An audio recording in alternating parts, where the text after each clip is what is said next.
Salut tout le monde, j'espère que vous allez bien. Écoutez, j'ai une vidéo un peu spéciale pour vous cette semaine puisque j'ai une abonnée qui m'a envoyé récemment un TikTok que j'ai trouvé intéressant et que je me suis dit qu'on pourrait faire en version YouTube. Vous avez peut-être vu récemment, j'avais fait la moitié de mon visage dans les années 2010 et l'autre au goût du jour, donc plus 2020, et vous aviez beaucoup aimé cette vidéo-là, donc ça va être vraiment dans le même genre. Mais aujourd'hui, on va comparer les produits maquillage poudre à ceux crème. Donc il va y avoir la moitié de ma face crème, l'autre moitié poudre.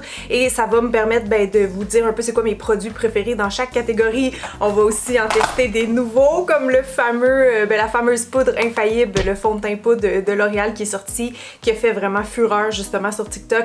Donc je vais pouvoir l'essayer puis vous donner un peu mes premières impressions. Et sinon c'est ça, je vous partagerai mes coups de cœur. Je vais vous donner aussi mon avis de maquilleuse, qu'est-ce qu'on devrait privilégier dans le crème ou dans le poudre selon son type de peau aussi également. Donc voilà, en gros c'est ça. Donc si ça vous intéresse, stay tuned parce que c'est parti! Je pense que je vais faire les crèmes de ce côté-ci et les poudres de l'autre. Je vais essayer de faire un maquillage le plus symétrique possible, mais je pense que vous allez quand même bien voir les différences, les nuances qu'il y a entre ces deux genres de maquillage-là. Donc là, je suis déjà crémée, ce qui veut dire qu'on pourrait commencer par tester directement cette poudre-là, ou peut-être je devrais faire mon cache-œil avant. Je vais faire le cache-œil tout de suite, vous savez quoi, parce qu'il n'y a pas de cache-œil de poudre, là, donc je vais juste cacher mes cernes directement avec, tiens, mon bon vieux, justement L'Oréal, le Infaillible Full Wear. Je vous en ai parlé récemment là, dans ma vidéo de dupe parce que j'adore ce produit-là, je l'utilise super souvent. Donc je viens juste couvrir déjà ça, puis après on va être prête à faire le fond de teint. Bon, voilà comme ça. Donc fond de teint en poudre, couvrance mat complète, hydrofuge même, donc super beau produit, intéressant pour l'été. Mais je vais aller le tester parce que je sais pas qu'est-ce que ça vaut. Je sais que les gens sur TikTok souvent ils l'appliquaient directement avec la petite toupette, la petite éponge qui est fournie comme ça. Donc je vais essayer la teinte 120. J'ai bien hâte de voir honnêtement parce que je me mets jamais de fond de teint poudre. J'ai toujours plus eu tendance à dire que c'était pour les peaux grasses. Et effectivement, ça peut être plus approprié un fond de teint poudre pour les peaux grasses, mais si vous avez ce type de peau-là, empêchez-vous pas de porter des fonds de teint liquides pour autant. Maintenant, il y en a qui sont vraiment longue tenue, donc voilà. Sinon, effectivement, je dois dire que la couvrance est bonne. Je pense qu'on voit le côté unifiant tout de suite. Puis, il n'y a pas l'air de faire d'effet épais. C'est ça, c'est très lisse, très smooth. Mais c'est sûr qu'on le met avec l'éponge, ça beurre, là, ça va en mettre plus généreusement. Mais pour vrai, j'aime vraiment la gamme infaillible, là, le fond de teint, ce fond de teint-là. Dans la même gamme, il est complètement fou, là. C'est lui que j'utilise habituellement, le 24 heures Fresh Wear. Il y a comme un effet aussi vraiment léger sur la peau, imperceptible. Je l'adore, je l'adore. Je pense que oui, ça fonctionne bien. Il n'y a pas d'effet genre, c'est trop poudreux ou même sec. Il est pas venu faire ressortir aucune sécheresse. Donc je suis vraiment impressionnée. J'ai l'impression que c'est comme un fond de teint poudre nouvelle génération un petit peu.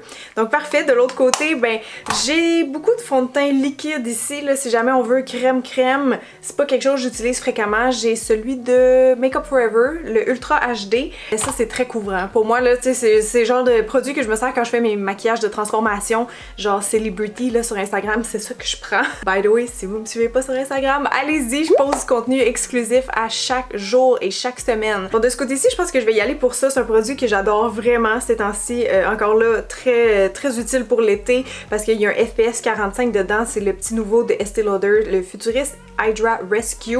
C'est plus une texture liquide que crème, mais tu sais, comme je dis, j'ai pas trop de fond de teint crème ici. Ça arrive jamais que j'utilise ça. Tiens, je vais l'appliquer avec ce pinceau de Make Up For Ever que j'avais dans mon bac à tester. C'est le numéro 116. Mais ça aussi, c'est que ça fait full une bonne couvrance, puis c'est ça, c'est tout en un. T'as ta petite protection solaire et ça unifie super bien.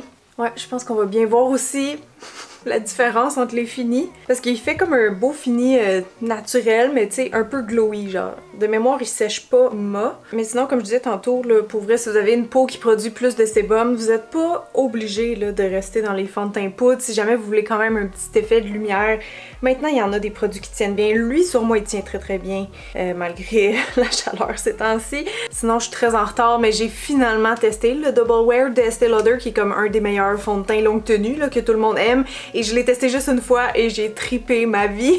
Fait que tu sais, ça c'est un exemple justement d'un produit, bon pas crème mais liquide qui peut convenir aux peaux grasses sans problème. Si vous c'est un souci de tenue, il n'y a pas de stress. Je vous avoue que généralement, moi je me tiens plus de ce côté-ci là pour le fini du fond de teint, mais j'haïs pas non plus ça, tu sais, ça fait vraiment plus un teint de poupée, genre zéro défaut. Ça c'est quand on veut mettre plus peut-être le grain de peau, la peau en valeur, tu sais, en lumière, mais voilà, fait que là, est-ce que je devrais poudrer? Je devrais pas parce que ça va comme peut-être un peu cheater mon test, mais je sais que si je poudre pas mon cachet de perso, moi il va migrer, donc je vais juste prendre un petit peu de poudre libre. Je vais essayer de rester vraiment là, uniquement autour des yeux. Oh, je sais plus si je l'ai dit aussi, mais évidemment, je vais vous filmer la tenue. À la fin de la journée, je vais vous montrer mon visage, puis comme ça, on va pouvoir voir aussi qu'est-ce qu'il y en est réellement, crème versus poudre. Maintenant, je pense que j'ai le goût d'y aller dans le bronzer avant même de tomber dans les blushs pour juste venir comme faire un petit halo un peu bronzant sur mon visage. Je vais utiliser de ce côté-ci la nouvelle crème bronzante de NARS. Moi, je l'ai reçue dans la teinte la plus foncée, c'est Casino, donc vous allez voir que c'est assez foncé, mais il existe aussi Laguna que j'ai vu qui est un petit peu plus pâle. Attendez, je cherche mon petit pinceau pour l'appliquer. Ah, voilà. Sinon, si jamais justement vous les trouvez trop intenses parce qu'elles sont très pigmentées, j'ai celle de Chanel. Je vous ai parlé vraiment souvent parce que je l'adore. Celle-là, elle a une texture cream to powder aussi, mais un peu plus mousse, j'ai envie de dire. C'est vraiment plus léger. Fait que pour les filles qui sont très genre fair skin, ça serait plus un produit pour vous peut-être parce que il y a vraiment, vous allez voir, il y a vraiment une différence. Je vais en prendre avec parcimonie. Il faut pas beaucoup du produit NARS. Je vais l'appliquer, c'est un peu en pourtour de mon visage. Et là, j'ai presque pas trempé, pouvez-vous croire? C'est fou. Fait que oui, ça existe des bronzers en crème, du contour en crème, ça on connaissait ça. Bronzer en crème, c'est vraiment plus rare à trouver par contre. Genre en pharmacie, justement, j'ai pas de référence. C'est pour ça que malheureusement, j'ai juste NARS et Chanel à vous proposer. Peut-être que ça existe par contre, laissez-moi savoir dans les commentaires si oui, mais moi, je connais pas en pharmacie. Ça fait tellement beau. Checkez ça une fois que c'est fondu. Oh, c'est ça que j'aime en fait, c'est que les produits crème, ils ont comme une... J'en ai inventé un mot, une fusionnabilité. C'est sûr que ça n'existe pas, mais c'est ça, les produits vont comme plus se fondre. Par contre, est-ce que je trouve que la poudre, ça se travaille mieux quand on est débutant? J'aurais tendance à dire que oui. Ça pardonne plus, puis tout dépendant, des fois ça peut être, c'est ça, un petit peu moins intense, un peu moins pigmenté. Je vais peut-être en mettre un peu dans mon cou, j'ai peur que sinon, mon cou, il a pas encore vu le soleil de juin, alors je vais juste balayer ça rapidement comme ça. Du côté poudre, maintenant, deux bronzers que j'ai ici, là, dans ma petite table de maquillage, donc que j'utilise très souvent. Premièrement, il y a le Fenty. Quand je veux juste un petit effet bronzant parce que la teinte Indasson, encore là, parfaite pour les teints clairs à peu près comme le mien. Et ce que j'aime, c'est que la teinte est neutre. Elle n'est pas orange, elle est mate, pas de paillettes. Ça fait super naturel dans le visage. Sinon, si je veux un peu plus intense, un peu plus de glow, j'aime bien les Profusion de Makeup Forever. Je sais que Mimi Signature aussi, elle les aime. Ça a un fini qui est plus satiné, un peu plus orangé par contre. Donc, tout dépendant, je vais essayer de, c'est ça, d'aller faire une couleur similaire, peut-être en combinant les deux. Puis là, je vais appliquer ça avec un pinceau stippling qui fonctionne aussi avec les produits crème en passant, les produits crème liquides, mais aussi les poudres. Ça vient faire un effet très, très naturel en fait, parce que vous n'avez pas trop de soie, tu sais, ils sont comme espacés. Donc, tu sais, pour venir comme build up quelque chose de bien naturel, là, c'est le pinceau que je vous conseillerais. On va avoir un beau petit look d'été à la fin. Wouhou! Même chose ici. Ah oui, juste un truc. Si jamais vous faites votre base comme ce côté-ci, c'est-à-dire fond de teint, crème et compagnie, et que vous voulez mettre un bronzer poudre par-dessus, il faut absolument venir mettre votre poudre fixatrice comme ça en mode transition, parce que sinon, ça reste collant et humide, ça, vous allez faire des spots, ça va marquer. Ça, c'est un petit truc que j'avais donné à Lisande là, quand j'avais fait la vidéo que je jugeais son maquillage. Elle me disait pourquoi j'ai toujours des spots. Mais c'est ça, c'est parce que tu peux pas passer d'un à l'autre comme ça. Tu sais, il faut mettre une petite poudre de transition, puis là, ça va glisser par-dessus. Donc, vous pouvez évidemment mélanger poudre et crème et liquide dans vos maquillages, tout dépendant, mais il faut juste le faire comme en connaissance de cause. Et évidemment aussi mettre du crème par-dessus du poudre, c'est pas évident. Mettre un highlight crémeux par-dessus de la poudre, là, si vous avez poudré par exemple la région des yeux, que vous voulez mettre ça par-dessus, ça, il y a pas de secret, ça risque de faire un peu sec parce que c'est ça, ça sera pas directement sur votre peau. Fait que ça aussi, tu sais, c'est le genre de décision qu'il faut prendre avant. Là, évidemment, c'est facultatif, mais je vais mettre un petit peu de fard à joues aussi, qu'on voit bien la différence. Et juste pour quelques suggestions en rafale, longtemps, ou en fait quand j'ai commencé comme maquilleuse, j'utilisais les les fards à joues crème de MAC. Il y en a vraiment une grosse quantité dedans par contre, puis ils sont très pigmentés, donc little goes a long way comme on dit. Mais bon, si jamais, je les aime encore. Sinon, plus récemment, j'aime beaucoup ceux de Charlotte Tilbury comme ça, qui sont, c'est ça, vraiment des blushs liquides et qui ont des finis magnifiques. Si vous voulez quelque chose de très lumineux sur vos joues, genre pour l'été, là, ceux-là sont tellement beaux. Puis je trouve qu'ils ont comme un petit format pratique. Ceux-là, un peu moins, mais je les aime. Ça aussi, c'est un récent coup de cœur. C'est les fards à joues crème poids plume de chez Quo. C'est vraiment des dupes pour ceux de Glossier, là, qui sont bien connus. Et ça, c'est c'est ça, c'est une texture vraiment comme crème. Donc vous en sortez juste un petit peu. Très pigmenté, on tapote avec les doigts et hop, c'est fini. Fait que ça, j'aime beaucoup aussi. Tu sais, ça permet de faire des beaux dégradés. Sinon, parlant de fards à joues texture mousse, il y avait ceux-là de Shiseido. Tu sais, je vais considérer que c'est dans la famille des fards à joues crème, là, quand même. Mais c'est aussi pour faire des petits effets, là, tu sais, des petites teintes sur les joues, facile à travailler. Ça fait pas un effet glowy, par contre, vu que c'est des mousses. Souvent, c'est un peu plus sec comme produit. Il y a Nars aussi qui en ont lancé récemment. Je les avais testés justement sur mon Instagram. Puis je pensais qu'il allait pas si bien tenir que ça, puis finalement, oui. Je trouve que c'est beau parce que ça fait vraiment un effet des plus naturels. Ça peut être vraiment imperceptible parce que ça se fond dans la carnation. Je pense que je vais y aller pour le petit Quo aujourd'hui. Juste venir faire une petite touche. Faut juste, c'est ça, le tapoter légèrement. Si vous voulez en ajouter, allez-y comme plus centré là, dans le milieu parce qu'il faut pas avoir la démarcation.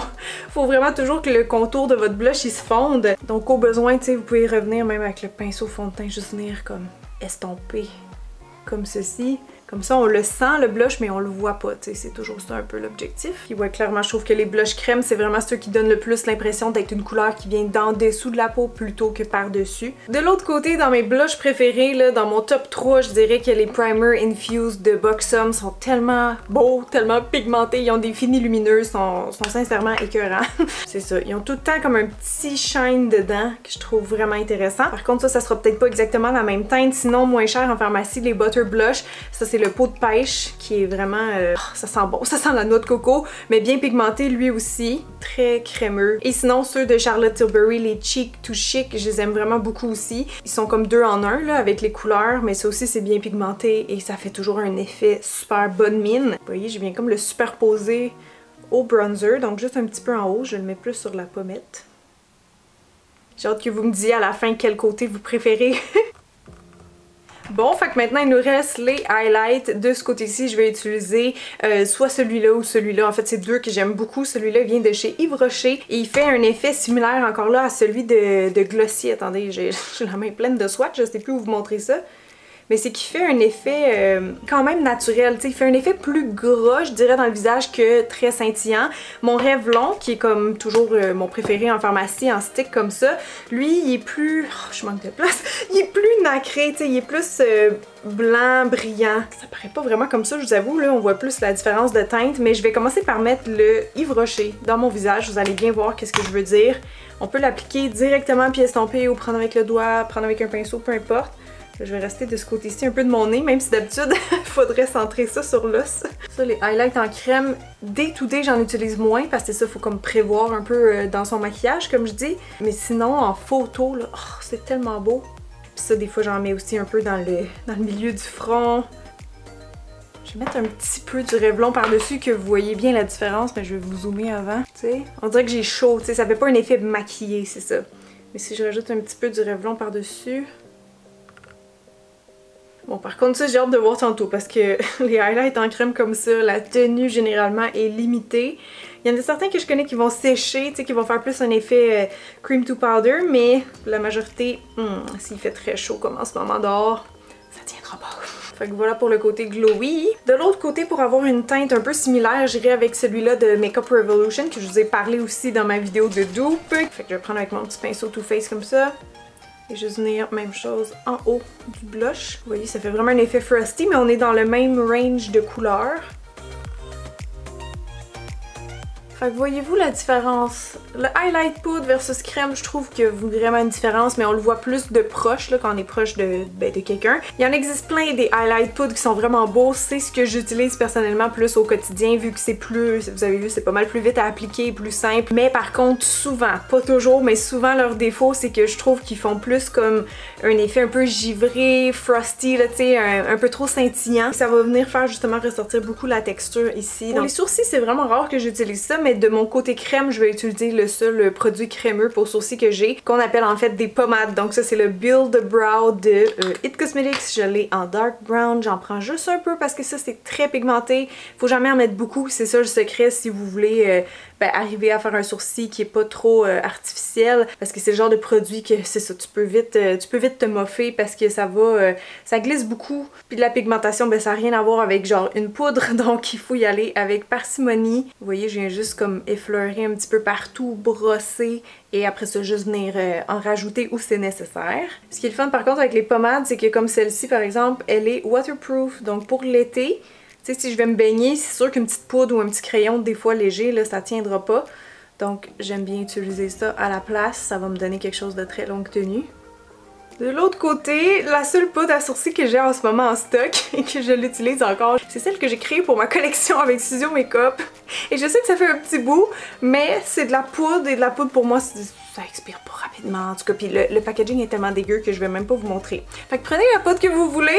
Normalement, je conseillerais celle d'Anastasia. Je vais changer de pinceau. En fait, je vais prendre un pinceau un petit peu plus souple pour ceci, pour qu'on voit mieux l'effet que la poudre fait, c'est-à-dire un petit look bien naturel. Ce que j'aime, c'est que c'est rapide, c'est plus vite, plus facile à contrôler que la pommade. Encore là, si vous êtes débutante avec vos sourcils, moi c'est ce que je conseillerais en premier, la poudre, parce que c'est dur de se rater avec la poudre. Là. Si vous prenez un pinceau, c'est ça, pas trop fin, là, par exemple celui-là qui est plus un pinceau eyeliner, ça fait des poils plus précis, mais vous allez peut-être plus avoir tendance à faire genre une forme géométrique trop exagérée qui ferait artificielle. Ben, un pinceau biseau comme ça, mais plus fluffy, là, vraiment souple, ça nous permet de remplir en fait, mais sans faire de grosses marques. Et je brosse quand même après. Là, les yeux, ça risque d'être un peu plus difficile, à moins que j'aurais utilisé juste une couleur, là, ça c'est fastoche. Mais dans les fards à paupières crème, ceux que j'aime en pharmacie, c'est les Revlon, les Color Stay. C'est ça, c'est juste un petit pot comme ça de fard crème, mais je trouve qu'ils sont pigmentés puis qu'ils tiennent très bien. C'est ça qui est important en fait de rechercher, je pense, avec tous les fards ou les crayons jumbo, tout ce qui est gras sur les yeux.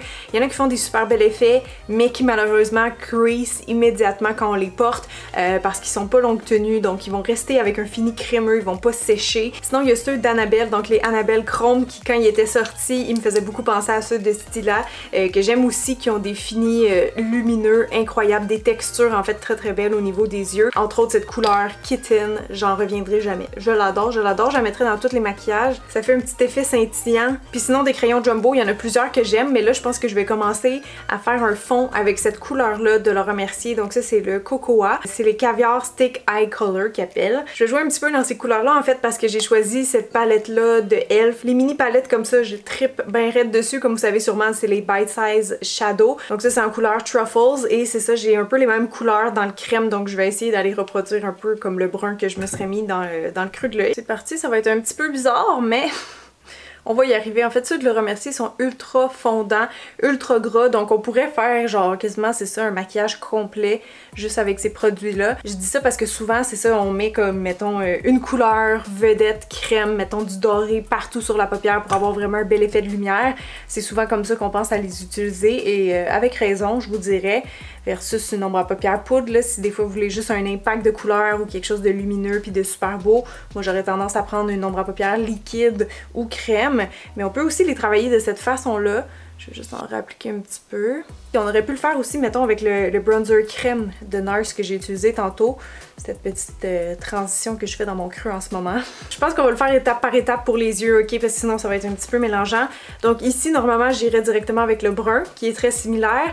Mais vous allez voir, c'est pas aussi évident, des fois, dégrader une couleur foncée, poudre, si on n'a pas déjà une, comment dire, soit de la poudre comme on est venu tantôt, là, on a fixé le contour des yeux. Donc une ombre à paupières, c'est ça, de la couleur de votre peau, ça peut vous aider à dégrader. Mais quand une ombre à paupières poudre est vraiment riche, si vous allez directement dans votre creux avec la couleur foncée, des fois ça peut être plus tricky. Donc c'est pour ça que d'habitude, je prendrais un pinceau plus fluffy, plus large, avec la teinte la plus pâle dans les foncés, donc de la palette, pour faire un effet de transition. Donc là, j'ajoute un petit peu celle-là pour aller chercher plus un effet similaire à l'autre côté. Pas en termes de couleur, mais en termes de dégradé, si on veut. Fait que de ce côté-ci, pour ma paupière mobile, je vais utiliser le 735 comme couleur, qui est comme, je sais pas trop, un genre d'argent un petit peu vert. Et du côté droit, donc, je vais mettre la teinte lumineuse similaire. On voit que ça glisse moins, c'est un petit peu plus dur à accrocher sur la paupière. En plus, vous avez vu, j'ai même pas mis de base, hein, j'ai juste mon cache-cerne. Oh, j'ai des chutes aussi! Shit, j'avais pas remarqué, ça c'est l'avantage des fards crème de l'autre bord. Ah, vous voyez, comme c'était poudre sur poudre, ça collait pas, fait que c'est bien parti. De ce côté, je vais repasser avec ce crayon-là de e.l.f. aussi. C'est le No Budge Shadow Stick en champagne et il y a des petits brillants un petit peu plus pâles, donc je pense que ça va ressembler plus à l'autre côté. C'est pas pareil, mais c'est le plus proche que je peux aller. Là, il reste la couleur noire ici, donc je vais la prendre avec un pinceau en biseau, puis l'appliquer un peu comme un liner. Ça va faire un effet, c'est ça, plus estompé, beaucoup moins intense que l'autre côté, ça c'est garanti. C'est sûr que la tenue va être pas excellente, par contre, vu que c'est poudre, ça va s'estomper plus vite. Ça, c'est l'autre avantage du côté gauche, en fait, parce que comme je dis, si vous prenez des trucs qui sont spécialement longue tenue dans le crème, des fois, vous allez pouvoir suer, vous baigner, puis ça bougera pas, tandis que le poudre, c'est ça, il va être plus facilement accrochable, puis il va s'estomper plus vite. Sinon, si vous avez genre un bal, un mariage, peu importe, que vous voulez quelque chose qui tienne bien aussi, ce que vous pouvez faire évidemment, c'est de faire une base qui est crémeuse, mais de venir peaufiner puis travailler plus le look avec des poudres. Ça peut être intéressant, c'est quelque chose que je fais quand même souvent. De ce côté-ci maintenant, watch out l'intensité, parce que là, on va y aller avec un de mes récents coups de cœur, qui est le crayon Kohl dans la collection Prince que Urban Decay ont fait en hommage. Donc c'est vraiment un gros crayon casual en fait, mais si je l'utilise comme eyeliner, vous allez voir, il est très fondant. Là, il accroche un peu moins bien parce que je suis sur un produit crème qui a séché. Mais quand on l'utilise directement sur la paupière, là, c'est fou. Il se dégrade tellement loin, fait que j'en appliquerai même pas plus que ça. Fait que j'ai complété avec le mascara. Vous voyez la différence entre les deux yeux. Moi, ce que je vous dirais, c'est que je trouve les fards à paupières poudre non seulement plus faciles à travailler quand on commence, mais ils sont aussi plus versatiles. Je trouve qu'on peut détailler, tu sais, un peu plus. Tandis que crème, ça pourrait faire plus grossier. Donc c'est pour ça, tantôt, je disais, tu sais, pour un look all over, tu sais, je trouve ça bien. Mais qu'on veut faire des trucs plus précis avec plus de nuances, ben je pense que le poudre, définitivement, est un gagnant. Tu sais, on peut y aller plus dans les subtilités. Donc voilà ce que ça donne à date. Là, il reste les lèvres. Du côté crème, évidemment, c'est facile. Rouge à lèvres, crème, gloss, tout ce qui est brillant. On va y aller comme ça de ce côté-ci. Mais sinon, pour le côté poudre, je sais pas si vous saviez, mais ça existe des poudres pour les lèvres. Il y a Chanel qui faisait ça entre autres. Mais moi ici, j'ai ceux de NYX qui s'appellent les Powder Puff. Donc ça va faire un fini mat carrément poudré. Je sais pas quelle couleur je vais utiliser. Je vais peut-être faire un petit mix des deux puis essayer de trouver une couleur similaire de l'autre bord. C'est un produit qui est comme crème à poudre lui aussi, je dirais. Tu sais, c'est pas de la poudre qui sort de mon embout, là. C'est crémeux. Mais ça fait vraiment un fini poudré. Voyez-vous, c'est extrêmement mat et c'est très doux, très léger, très confortable. Je vais essayer le 274 de Lancôme qui est mat, mais j'irai mettre un petit gloss par-dessus.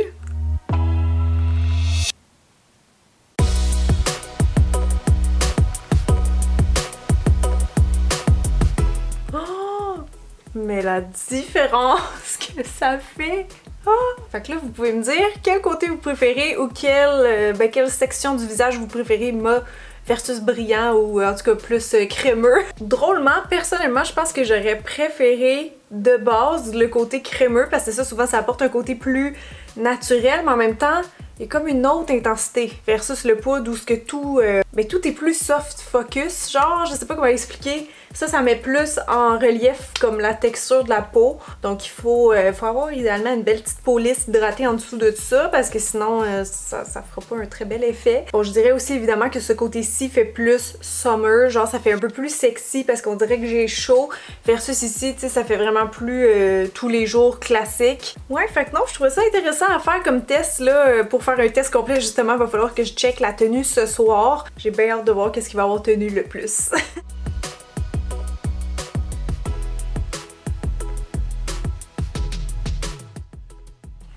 Coucou, c'est l'heure du verdict final. Alors, le fond de teint L'Oréal a vraiment bien tenu, comme il était censé. Ici, il fait encore très lisse, naturel. Oh, peut-être un petit peu moins autour du nez. Puis un petit peu de pooling, mais il est proche, en fait juste proche du côté crème. Donc je me demande si c'est pas plutôt ça qui a migré de ce bord-là. Parce qu'ici dans mon front, c'est comme un peu picoté, c'est ça. Il y a eu un petit peu de pooling qu'on appelle, donc quand le fond de teint il migre dans les pores. Sinon définitivement, je dirais que de ce côté-là, la joue est restée plus belle. Je vois encore un peu le bronzer NARS, on voit encore un peu l'highlight. Mais la rougeur que j'ai sur ma joue, je pense que c'est mes rougeurs à moi et non quoi. Tandis qu'ici, je vois encore un peu mon blush Charlotte Tilbury. Ouais, je le vois bien. Les yeux, ben les deux ça a bien tenu. C'est ça, c'est juste le petit liner poudre là, qui s'est estompé. Ben celui de Prince aussi, mais c'est parce qu'en fait c'est un crayon Kajal, donc c'est pas censé être full longue tenue. Sinon sourcil c'est impeccable, mais de l'autre côté aussi parce que j'avais mis un gel de toute façon. Mais sinon c'est ça, je dirais que mon teint est resté moins beau de ce côté-là. Ça fait plus brouillon, mettons, de ce côté-ci. Fait que vous me direz qu'est-ce que vous en pensez, mais sinon ce petit produit-là, je rejoins les avis positifs. Fait que merci d'avoir été là tout le monde. Gros bisous, je vous aime fort et je vous dis à la semaine prochaine. Bye!